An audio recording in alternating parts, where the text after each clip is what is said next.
देश में लोकसभा के नेता प्रतिपक्ष आदरणीय श्री राहुल गांधी जी ने जिस तरह से लोकसभा में भारतीय जनता पार्टी को घेरा है और देश की ज्वलंत समस्याओं प्रश्नों के ऊपर सच पूछकर कटघरे में भारतीय जनता पार्टी सरकार को खड़ा किया है, उससे भाजपा विचलित हो उठी है।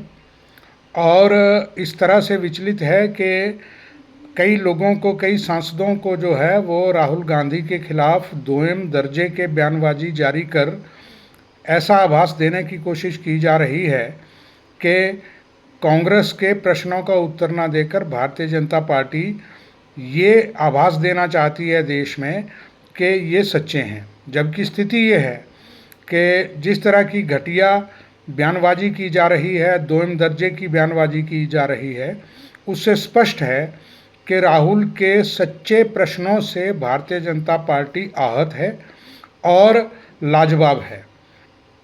निसंदेह जितना मर्जी भारतीय जनता पार्टी इस तरह का कुप्रचार कर ले, गांधी परिवार के प्रति जितनी मर्जी घटिया बयानबाजी कर ले, ये परिवार और कांग्रेस पार्टी किसी भी तरह से विचलित होने वाली नहीं है। अगर हम चाहें तो जिस भाषा में भारतीय जनता पार्टी के नेता आरोप लगा रहे हैं उसी भाषा में जवाब दिया जा सकता है, लेकिन हमें राहुल गांधी जी ने सिखाया है कि नफ़रत का जवाब मोहब्बत से दो, प्यार से दो। इसलिए हम लोग सही प्रश्नों को इनके सामने रखेंगे, देश के सामने रखेंगे। देश की जनता सब देख रही है, सुन रही है, समझ रही है। ये जितना मर्जी विचलित करने की कोशिश करें, ये जितना मर्जी उकसाने की कोशिश करें, लेकिन कांग्रेस पार्टी सच्चे प्रश्न पूछने से पीछे नहीं हटेगी।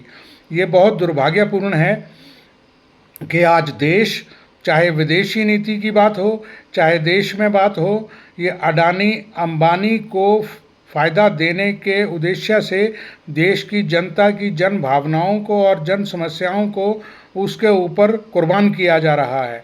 ये बहुत ही दुखद है। निस्संदेह कांग्रेस का हर कार्यकर्ता राहुल गांधी की इस सच्चाई को के साथ खड़ा है और इस सच्चाई को जनता के बीच ले जाने से पीछे नहीं हटेगा।